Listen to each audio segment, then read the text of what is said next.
I have a big family, and I'm very close to that family, as I am sure you are all close to yours. I have a lot of siblings and had a wonderful childhood. But I had something that woke me from my childhood. I had to deal with something that we all have to deal with in our lives, but we often think will never happen to us. I had to learn this lesson at a young age, and it's something that transformed my view of the world and marked the end of my childhood. When I was young, I used to go out to my grandparents during the summertime and spend time with them. My siblings would come along too, and my parents loved to get rid of us because, to be honest, we were little turds. I would always be excited to go. I remember the games I would play with my siblings, and from army soldiers to cowboys and Indians out in the field. We would even build these massive fortresses in the bushes.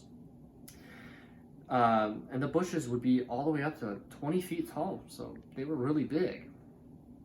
We would fill the insides with barricades and pretend to be fighting off some unknown force. One of my favorite parts of going out to my grandparents would be seeing my uncle. My uncle and I would always play games together. And knowing how much I loved science, my uncle would go out and buy science kits, and we would go back out in the garage, and he would teach me how to use them. This was something I always looked forward to when I would go there, and I always felt like I had a very special place with him. When I grew up a little more, while I was standing in the kitchen of my grandparents, I noticed something very off about him, something that bothered me, but I didn't know how to ask. Only a few days later, he died in his bed. Something I never thought would happen to me. Especially as a kid, you'd never think of the possibilities of losing a loved one.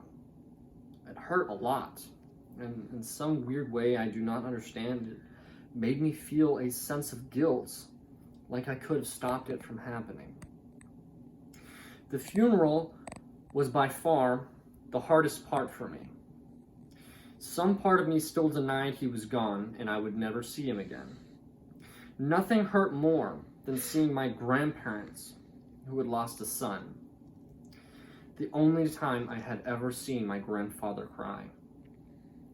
As the funeral proceeded, it really hit me and I broke apart. The man I looked up to, blind to the problems he was succumbing to, lied in a coffin, lifeless. I would later find out he died of a drug overdose, something I feel that I could have somehow prevented. In a single day, my childhood had ended.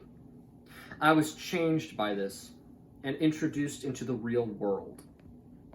And I began to notice my view on the world was different too. This is something we often cast aside because we avoid the negative emotions, something we cast blame upon or say it cannot happen to me yet. But oftentimes, it happens to you when you least expect it. I feel it is important for us to understand this is just a part of life. And it's important for us not to dwell on it. The event woke me up and made me realize how precious my family and my friends are, and how much I love them. Today, I am bracing for my next family death. My grandmother is terminally ill, and as difficult as I find this, and as much as I love her, I understand this is something we all must go through in the journey of life.